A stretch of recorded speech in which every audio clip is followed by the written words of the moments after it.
Vovó, por que a senhora não veio para o nosso cruzeiro nas Bahamas? O papai e o tio Ricardo disseram que a senhora não gosta de viajar.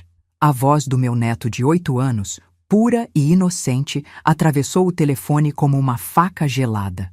Atrás do seu rosto sorridente, o sol brilhava num mar azul que eu só tinha visto em calendários. Meu nome é Dora.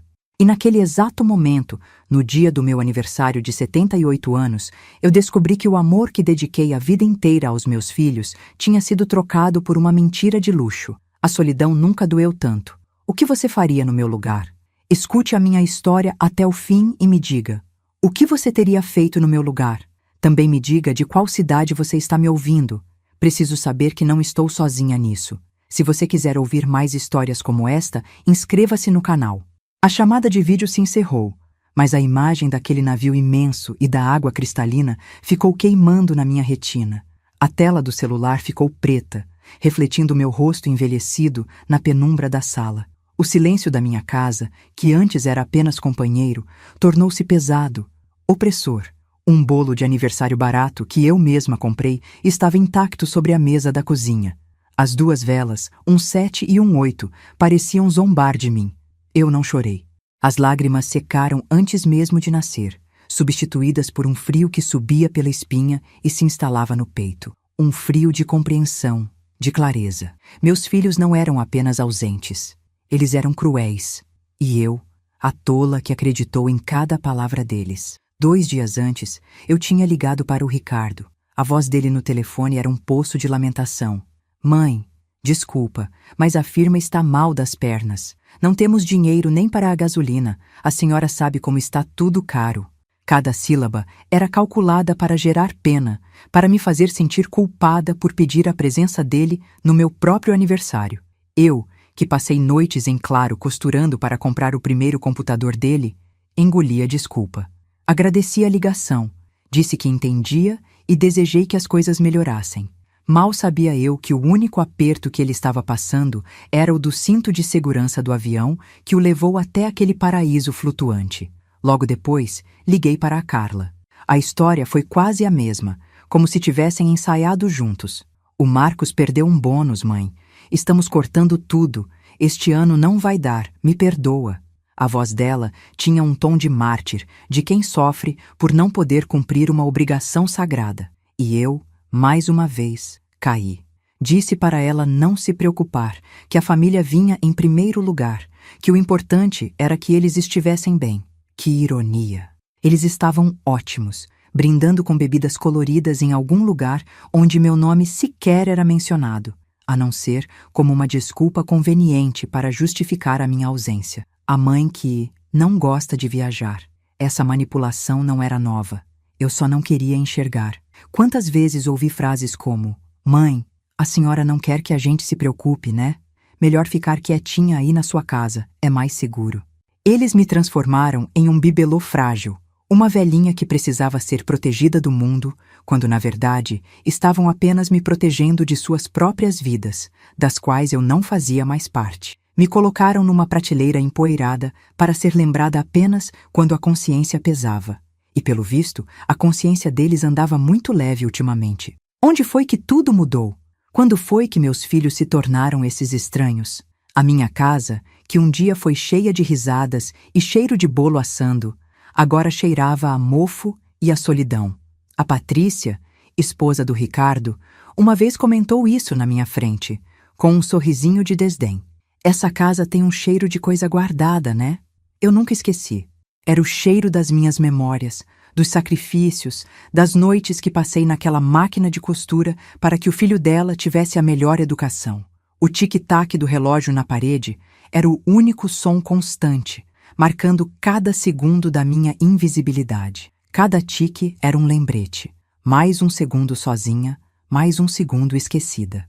Às vezes, quando o silêncio era demais, eu fechava os olhos e quase podia sentir o cheiro do meu Alberto. Cheiro de terra molhada e suor de um dia de trabalho honesto. Ele era pedreiro, um homem de mãos grossas e coração bom.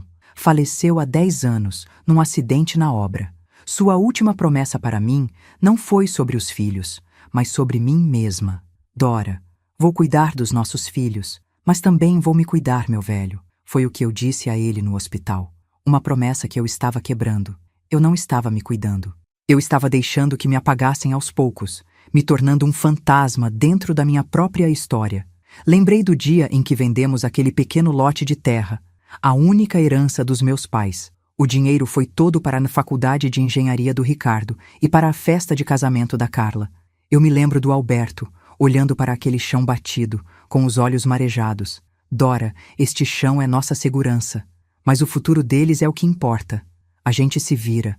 Essa frase ecoou na minha cabeça com a força de um trovão. Nós nos viramos. Nós demos a eles o futuro, e em troca recebi uma mentira vinda das Bahamas. A injustiça daquela lembrança era tão grande que me tirou o ar. Minhas mãos, hoje tortas pela artrite, doíam. Era uma dor antiga, familiar. A dor de mais de 50 anos, debruçada sobre uma máquina de costura, remendando as roupas dos outros para que meus filhos tivessem roupas novas. A dor de madrugadas inteiras, costurando vestidos de festa para as madames da cidade, para juntar dinheiro para os livros da faculdade. Cada dedo torto, cada junta inchada, era um tijolo na construção da vida que eles tinham hoje. Uma vida de cruzeiros e mentiras, da qual eu era apenas uma espectadora indesejada, uma lembrança inconveniente do passado pobre que eles queriam esquecer. O tic-tac do relógio parecia acelerar, ou talvez fosse meu coração. Comecei a duvidar de tudo. Será que eu estava ficando louca? Às vezes, jurava ouvir a voz do Alberto me chamando do quintal. Outras vezes, ouvia o riso dos meus filhos, quando ainda eram crianças e corriam por estes cômodos. Eram apenas ecos, fantasmas de um tempo que não voltaria mais. Ou talvez fossem avisos, avisos de que eu estava me perdendo, me afogando na mágoa e na resignação. Eles me fizeram duvidar da minha própria mente, me tratando como uma criança senil que não entende as coisas. Era mais fácil me taxar de confusa do que admitir o abandono. Mas a imagem do meu neto, tão feliz e inocente, naquele cenário de luxo, foi como um balde de água gelada. Não havia confusão ali. Havia uma verdade nua e crua. A dor, que antes era uma névoa de tristeza, começou a se solidificar. Virou algo duro, pesado, mas também claro como cristal. Levantei-me do sofá, minhas pernas trêmulas, e caminhei até o porta-retratos na estante. Peguei a foto do meu casamento. Eu e Alberto, tão jovens, com os olhos cheios de sonhos. Olhei para o rosto dele e a promessa que lhe fiz voltou com uma força avassaladora. Vou me cuidar, meu velho. Eu não ia mais ser a vítima. Eu não ia mais chorar no escuro. O amor de mãe que eu sentia não tinha morrido, mas o de uma mãe cega e permissiva, sim. Aquele amor incondicional tinha encontrado sua condição. A dignidade, a minha dignidade. Eles me subestimaram. Acharam que a velhice tinha me tirado a força, a lucidez. Pensaram que eu era apenas a casinha velha, o cheiro de mofo, a obrigação anual. Mas se esqueceram de quem eu era. Esqueceram que fui eu quem costurou, ponto por ponto, a base sobre a qual eles construíram suas vidas confortáveis. Naquele momento, ali, sentada no escuro, eu decidi que o jogo havia mudado. A poeira assentou dentro de mim. O bolo de aniversário continuava na mesa, um monumento mudo à minha solidão, mas eu já não o via com tristeza. Via-o como a última peça de uma vida que estava prestes a terminar, para que outra pudesse começar. O tic-tac do relógio, que antes me torturava, agora soava como uma contagem regressiva. Não para o meu fim, mas para o deles. A casa já não era uma prisão de memórias dolorosas. Transformou-se no meu quartel-general. Cada objeto, cada sombra, parecia agora um aliado, testemunha silenciosa do plano que começava a germinar na minha mente. A dor tinha se transformado em um propósito frio e cortante como uma lâmina. O primeiro passo foi em direção ao quarto que dividi com Alberto por quase 50 anos. O cheiro de naftalina e de saudade ainda estava impregnado nas paredes. Abri o seu guarda-roupa, um móvel escuro e pesado que eu raramente tocava. As suas roupas ainda estavam lá, dobradas como ele gostava. Minhas mãos, trêmulas pela idade, mas firmes pela raiva, deslizaram por baixo de uma pilha de camisas. Lá estava. Uma pequena caixa de madeira sem fechadura que ele sempre me disse para nunca abrir, a não ser que o mundo me virasse as costas. E o mundo, naquele momento, não só tinha me virado as costas, como tinha cuspido no meu rosto. Mal sabiam eles que o pior ainda estava por vir.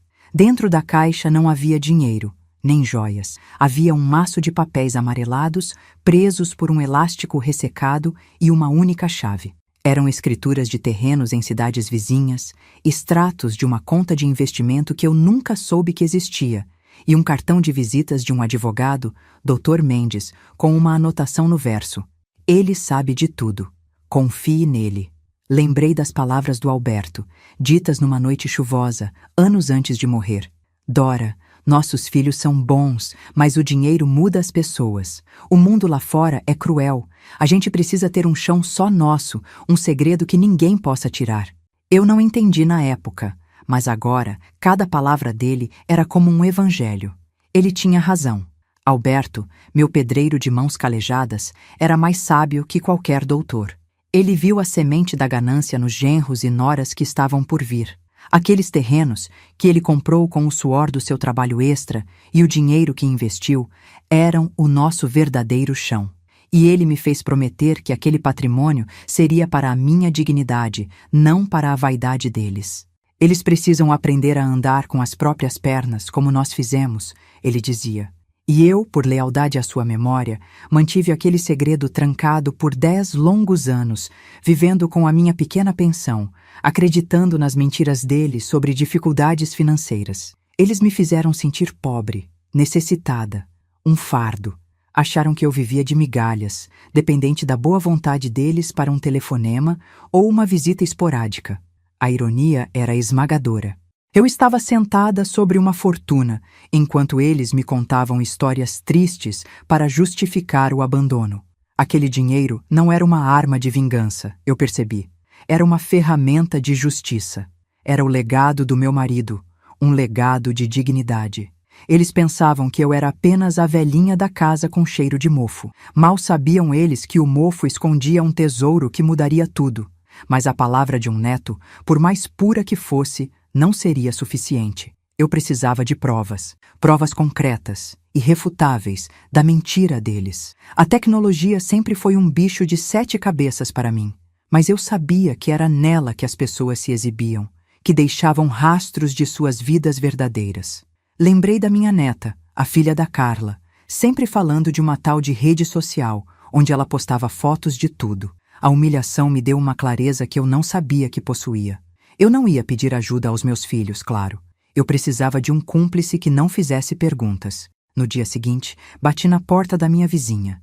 O filho dela, Léo, um garoto de 16 anos que vivia com os fones de ouvido, era a minha única esperança. Com a minha melhor voz de avó desamparada, pedi a ele que me ajudasse a ver umas fotos dos netinhos na internet, dizendo que meu celular era muito velho para isso. Ele, com a paciência típica de quem explica algo óbvio para um idoso, sentou-se ao meu lado na mesa da cozinha, com seu aparelho moderno em mãos. "Qual o nome deles, Dona Dora?" ele perguntou, sem malícia alguma. Eu dei os nomes das minhas noras e genros. Eles seriam os descuidados, os que gostam de aparecer. Ele digitou os nomes e, em segundos, um mundo de cores e sorrisos que não eram para mim inundou a pequena tela. O perfil da Patrícia, mulher do Ricardo, era aberto. Um álbum de fotos com o título "Férias em Família, Bahamas 2023" estava logo no topo. Meu coração não acelerou. Pelo contrário, ficou gelado, pesado como uma pedra de gelo no estômago. As fotos eram uma bofetada atrás da outra. Eles em um restaurante chique no navio, brindando com taças de cristal. Meus netos na piscina, com brinquedos caros. A Carla e o Marco se beijando com o pôr do sol no mar ao fundo. Todos com roupas novas, bronzeados, felizes. Eu olhava para aquelas imagens e ouvia a voz do Ricardo na minha cabeça. "Não temos dinheiro nem para a gasolina, mãe." E a voz da Carla: "Estamos cortando tudo, me perdoa." A mentira não era apenas uma mentira. Era um espetáculo, uma performance de crueldade e desdém. Eles não apenas me excluíram, eles celebraram a minha exclusão. Eles não podiam imaginar que cada sorriso congelado naquele papel se tornaria uma prova no tribunal da minha consciência, e talvez em um tribunal de verdade. Então, eu vi a prova definitiva, a foto que selou o destino deles. Era uma foto de todos juntos, no convés do navio, com o mar azul infinito atrás. Ricardo, Carla, Patrícia e Marcos, todos abraçados, com sorrisos largos e vitoriosos. A legenda, escrita pela minha nora, era a facada final. Um descanso mais que merecido depois de 1 ano de tanto aperto e trabalho duro. A família é a nossa base. Gratidão. Férias dos sonhos. Bahamas. A palavra gratidão brilhou na tela como um insulto. Gratidão a quê? Ao dinheiro que os livrou da obrigação de visitar a mãe velha no seu aniversário? Léo, meu filho, você pode imprimir essas fotos para mim? Pedi, com a voz mais calma que consegui fingir. Queria guardar de recordação. O menino, sem entender nada, concordou. 1 hora depois, ele voltou com as folhas de papel fotográfico. O luxo deles agora era palpável. Era meu. Eu podia tocar na traição, sentir o brilho da mentira. Agradeci ao garoto com um pedaço do bolo de aniversário que ainda estava na mesa. Ele saiu e eu fiquei sozinha com as provas do meu abandono. Espalhei as fotos sobre a mesa da cozinha, no mesmo lugar onde 2 dias antes eu havia esperado por eles em vão. O contraste era brutal. De um lado, a minha casa silenciosa e escura. Do outro, o sol, o luxo, a alegria fabricada deles. Não senti mais dor. Senti uma força que vinha do fundo da alma. Uma força alimentada por décadas de sacrifício e por um amor que agora se transformara em determinação. A velha Dora, a costureira de mãos tortas que chorava no escuro, tinha morrido naquela mesa. Em seu lugar, nasceu uma estrategista. Com as mãos firmes, peguei o telefone e disquei o número do Dr. Mendes, aquele que estava no cartão de visitas do meu Alberto. A voz do outro lado era de um homem idoso, mais atenta. Alô? Eu respirei fundo. Doutor Mendes, aqui é a Dora, viúva do Alberto Andrade. O senhor talvez não se lembre de mim. Houve um silêncio, e então a voz dele mudou, tornou-se calorosa. Dona Dora, claro que me lembro. Estava esperando a sua ligação há 10 anos. Em que posso ajudá-la? Minha resposta foi curta e direta. Eu preciso ver o senhor, com urgência. É sobre o legado do meu marido e sobre o meu futuro. Ele não fez mais perguntas. Apenas marcou uma reunião para a manhã seguinte em seu escritório. O tom da minha voz deve ter lhe dito tudo o que ele precisava saber. Desliguei o telefone e um silêncio diferente tomou conta da casa. Não era o silêncio da solidão, mas o da antecipação. O silêncio que precede a tempestade. Olhei para a minha velha máquina de costura, parada no canto da sala. Por tantos anos, ela costurou o futuro deles. Agora era a minha vez de costurar o meu. E eu faria isso com uma linha forte, inquebrável, a linha da dignidade. Cada ponto que dei naquela máquina foi para o futuro deles. O próximo ponto que eu daria seria para encerrá-lo. Eles me ensinaram uma lição valiosa naquele cruzeiro. A de que o amor incondicional tem sim uma condição. E essa condição é o respeito. E quando o respeito acaba, a única coisa que resta é a justiça. Eles não faziam ideia do que os esperava quando voltassem, bronzeados e satisfeitos, para suas vidas perfeitas. Fui até a pequena penteadeira no meu quarto e me olhei no espelho. O rosto que me encarou de volta não era o de uma vítima.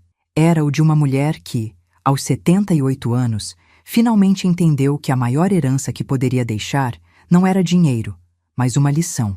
Uma lição que lhes custaria muito caro. Peguei a chave que estava na caixa do Alberto. Era a chave do cofre no banco da cidade, onde, segundo as anotações dele, estavam todos os documentos originais. No dia seguinte, antes de ir ao advogado, passei no banco. O gerente me levou a uma sala fria, e quando a porta de metal do cofre se abriu, eu senti um arrepio. Ali, em pastas organizadas, estava a prova material do cuidado de Alberto. As escrituras, os contratos de investimento, os extratos bancários que somavam um valor que eu mal conseguia pronunciar. Mais de 5 milhões de reais. Segurei aqueles papéis nas mãos e senti o peso de 10 anos de silêncio e lealdade.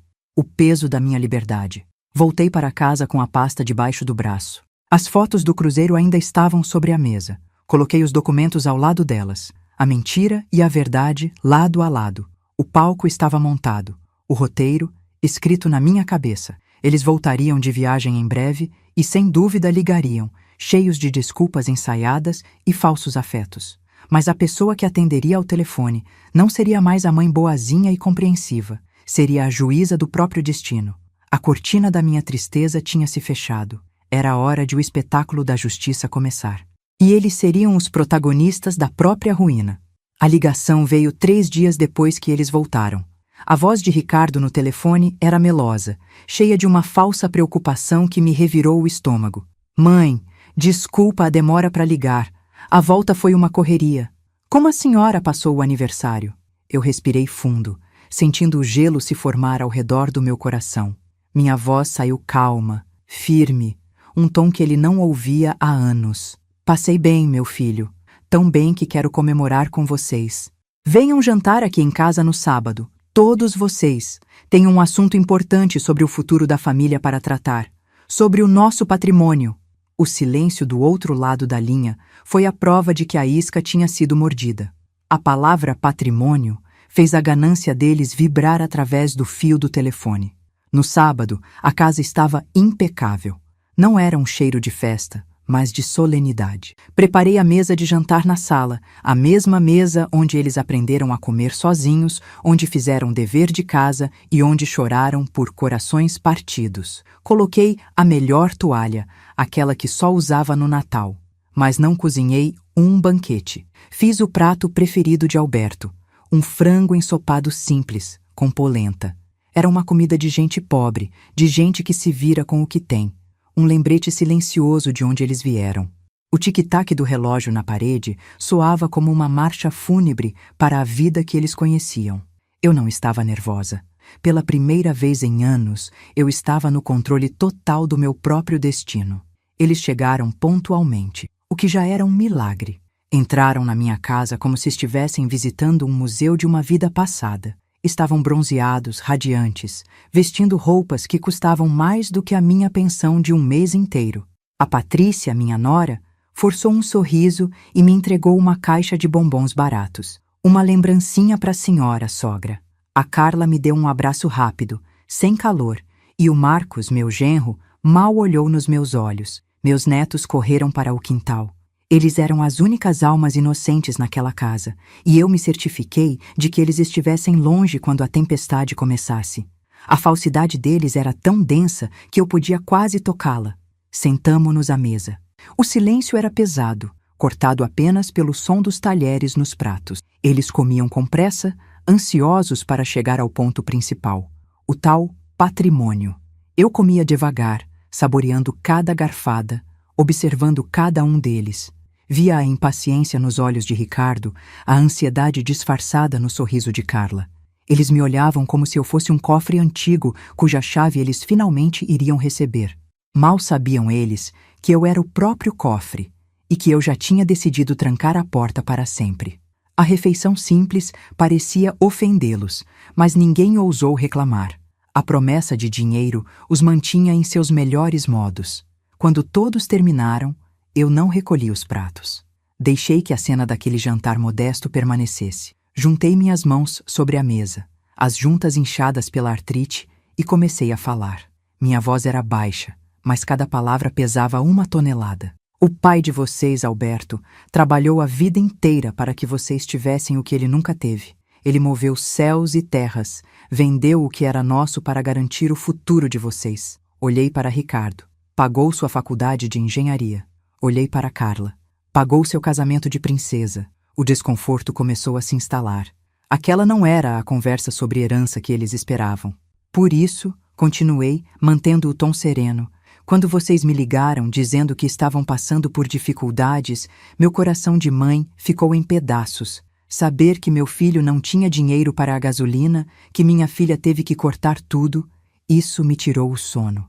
As palavras deles, as mentiras, soaram grotescas na minha boca, naquele ambiente sagrado. Ricardo engoliu em seco. Carla baixou os olhos para o prato, como se estivesse envergonhada. Mas não era vergonha, era medo. Medo de que a mãe tola tivesse descoberto alguma coisa. Eles ainda me subestimavam, achando que eu era apenas uma velha senil e fácil de enganar. Ricardo foi o primeiro a se recuperar, tentando retomar o controle da narrativa. Mãe, Foi um ano muito difícil, de verdade. A gente não queria preocupar a senhora. A gente se vira, sempre se virou. A voz dele era a de um mártir, o filho que sofre em silêncio para poupar a mãe idosa. A Patrícia, sempre venenosa, acrescentou com um suspiro dramático. As aparências enganam, Dora. Por fora estamos bem, mas só nós sabemos dos apertos que passamos para manter o padrão dos meninos. A performance era digna de um Oscar. Eles realmente acreditavam nas próprias mentiras, ou talvez apenas achassem que eu era estúpida o suficiente para continuar acreditando. A Carla, vendo que o irmão estava no comando, entrou na peça. É verdade, mãe. Às vezes a gente só precisa de um respiro, sabe? Um tempo para colocar a cabeça no lugar. A cara de pau dela era monumental. Falar em respiro depois de um cruzeiro de luxo para as Bahamas era um insulto à minha inteligência, à memória do pai deles, a cada noite que passei costurando para que eles pudessem respirar aliviados. O cinismo deles era a última pá de terra sobre o caixão do meu amor incondicional. Era a hora.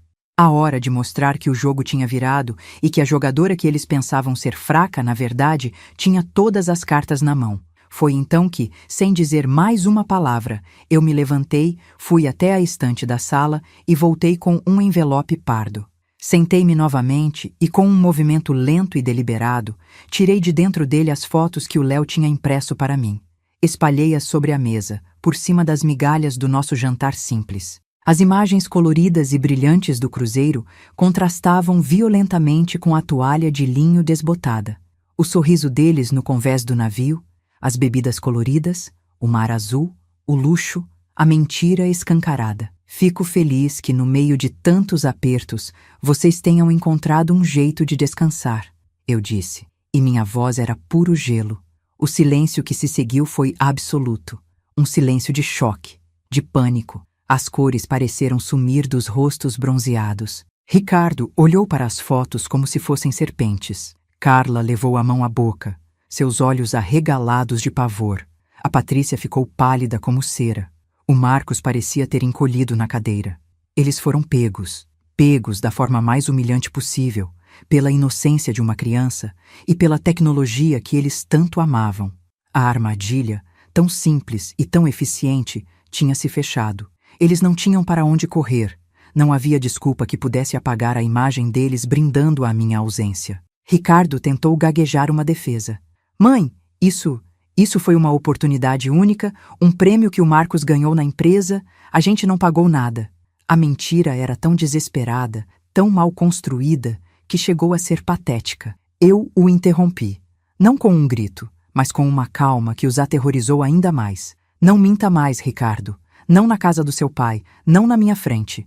Minha voz não se alterou, mas o comando nela era inquestionável. A mentira de vocês tem sol, tem mar azul, tem o sorriso do meu neto me perguntando por que a avó que não gosta de viajar não estava lá. Vocês não me abandonaram. Vocês me apagaram. Naquele exato momento, a campainha tocou. O som ecoou na casa silenciosa como uma sentença. Ninguém se moveu. Eles se olharam, a confusão e o medo crescendo em seus olhos. Eu me levantei com a dignidade de uma rainha e fui abrir a porta. Era o Dr. Mendes. Ele entrou, um homem de 80 anos, mas com a postura ereta de quem conhece o peso da justiça. Trazia consigo uma pasta de couro preta. Ele cumprimentou a todos com um aceno de cabeça formal e sentou-se na cadeira vazia que eu tinha deixado propositalmente na cabeceira da mesa. O jantar em família tinha acabado de se transformar em uma audiência. Boa noite, disse o Dr. Mendes, sua voz grave preenchendo o silêncio. Dona Dora me pediu para vir esta noite para esclarecermos o assunto do patrimônio da família. Os olhos de Ricardo e Carla se arregalaram. A confusão era total. Eles olhavam de mim para o advogado, sem entender a reviravolta. A ganância, no entanto, é teimosa. Vi uma faísca de esperança nos olhos do meu filho. Talvez, ele pensou, a velha tinha um dinheirinho guardado e o advogado estava ali para dividir. A ingenuidade da sua cobiça era quase comovente. Ele ainda não tinha entendido a profundidade do abismo em que estava prestes a cair. Dr. Mendes abriu a pasta sobre a mesa, ao lado das fotos coloridas das Bahamas. Como advogado e amigo de confiança do falecido Alberto Andrade, fui nomeado por ele em vida para administrar certos bens que ele deixou com o propósito de garantir a dignidade de sua esposa. Ele fez uma pausa, olhando diretamente para os meus filhos. Um patrimônio que, ao longo dos últimos 10 anos, foi zelosamente investido e que, na data de hoje, ultrapassa o valor de 5 milhões de reais. O som que se ouviu foi o de 4 pessoas prendendo a respiração ao mesmo tempo. 5 milhões. O número ficou flutuando no ar, irreal, obsceno. O choque inicial deu lugar a uma euforia mal disfarçada. Vi os olhos de Ricardo brilharem. Ele olhou para a esposa, um sorriso incrédulo se formando em seus lábios. 5 milhões de reais. A solução para todos os problemas deles, reais ou imaginários. A chance de mais cruzeiros, mais carros, mais luxo. Carla começou a chorar, mas desta vez eram lágrimas de alívio, de pura ganância. Mãe, ela sussurrou, a voz embargada. Por que a senhora nunca nos contou? A pergunta era a prova final da total ausência de remorso. Eles não viam a mentira, a traição, só viam o dinheiro, a herança que eles acreditavam ser deles por direito. Foi quando o Dr. Mendes deu o golpe de misericórdia. Ele pegou um documento da pasta, um papel timbrado com selos e assinaturas. O Alberto foi muito claro em suas instruções. Este dinheiro era para a dignidade da Dora. E ela, como única e soberana proprietária de todos os bens, decidiu dar a eles um destino digno. Ele pigarreou e leu em voz alta. Eu, Dora Andrade, em pleno uso de minhas faculdades mentais, dou a totalidade do meu patrimônio para a construção e manutenção de uma nova ala no asilo da cidade. A ala se chamará Ala Alberto de Andrade, um legado de dignidade. Ele parou e olhou para eles. Adicionalmente, dei entrada nos trâmites legais para deserdar meus filhos, Ricardo e Carla, por ingratidão e desamparo material e afetivo, usando como prova suas próprias declarações e ações. A explosão foi imediata e violenta. Ricardo se levantou de um salto, derrubando a cadeira. O rosto dele estava vermelho de fúria. Você não pode fazer isso. É o nosso dinheiro. Você está louca, sua velha ingrata. Ele gritava, a máscara de bom filho se desfazendo para revelar o monstro ganancioso por baixo. Carla soluçava histericamente, não de tristeza, mas de raiva e perda. Depois de tudo que fizemos pela senhora, é assim que nos paga? A Patrícia e o Marcos estavam petrificados, o horror da ruína financeira estampado em seus rostos. O barulho da fúria deles preencheu a minha casa, mas não me atingiu. Eu estava protegida por uma armadura de paz. Eu me levantei em silêncio. Enquanto eles gritavam e se desesperavam, caminhei até o aparador e peguei o único porta-retratos que importava. Uma foto minha e de Alberto no dia do nosso casamento. Olhei para o rosto jovem e sorridente do meu marido e senti que, finalmente, eu tinha cumprido a minha promessa. Eu estava me cuidando. Virei as costas para a cena de caos na sala de jantar. Para os meus filhos que agora eram apenas estranhos gananciosos, para o advogado que executava a justiça, para as ruínas da família que eu um dia construí. Saí da sala e fechei a porta atrás de mim, deixando-os se afogarem no barulho da própria miséria. Na minha casa, pela primeira vez em muito tempo, reinava o mais absoluto e vitorioso silêncio. Do outro lado da porta, o barulho da fúria deles era como o de animais enjaulados. Mas para mim, naquele corredor, o único som era o das batidas calmas do meu próprio coração. Eu não sentia ódio, nem mesmo prazer na derrota deles. O que eu sentia era uma paz imensa, a paz de quem finalmente arranca um dente que doeu por anos. Era o alívio de ter colocado um ponto final em uma história de desrespeito que eu mesma permiti que se estendesse por tempo demais. A minha velha casa, com suas paredes que testemunharam tantas lágrimas silenciosas, agora era o palco da minha libertação. Cada tábua do assoalho parecia respirar aliviada comigo. A velha Dora, a mãe permissiva e cega, tinha ficado para sempre trancada naquela sala de jantar, junto com os destroços da ganância dos seus filhos. Eu tinha renascido ali, no silêncio do corredor. A porta da sala se abriu com violência. Ricardo saiu de lá, o rosto transtornado, os olhos injetados de ódio. Ele veio na minha direção, o dedo em riste, a boca se abrindo para cuspir mais veneno. Mas antes que a primeira sílaba saísse, eu levantei a mão, num gesto simples, mas que o fez parar no meio do caminho. Olhei bem no fundo dos olhos dele, os mesmos olhos que um dia me olharam com amor de filho, e disse, com a voz mais firme que já tive na vida: acabou, Ricardo. A sua parte nesta família, a sua herança, a sua mãe, tudo acabou naquela mentira que vocês me contaram. Peguem suas coisas, peguem seus casacos e saiam da minha casa. Agora. Não era um pedido, era uma ordem. A dona daquela casa, a dona daquela vida, tinha finalmente assumido o seu lugar. A reação deles foi um misto de choque e desespero. A Carla começou a chorar, um choro feio de quem perdeu na loteria. Mãe, por favor, não faz isso com a gente. A senhora não pode nos jogar na rua. A Patrícia, sempre a mais ardilosa, tentou uma última cartada de manipulação. Pense nos seus netos, Dora. Que tipo de avó faz uma coisa dessas? Mas as palavras deles não me atingiam mais. Eram como pedras atiradas contra uma muralha. Eu pensei nos meus netos quando estava sozinha no meu aniversário, enquanto vocês brindavam nas Bahamas. Pensei neles quando soube que a avó deles era um estorvo que não gostava de viajar. Vocês já me jogaram fora há muito tempo. Hoje, eu só estou oficializando a decisão de vocês. A porta da rua é a serventia da casa. Eles saíram, um a um, como num cortejo fúnebre da própria sorte. Não houve mais gritos, apenas o silêncio pesado da humilhação. Eu os observei da janela, entrando em seus carros caros que, em breve, talvez não pudessem mais sustentar. Vi o carro do Ricardo arrancar, cantando pneus, numa última demonstração de raiva impotente.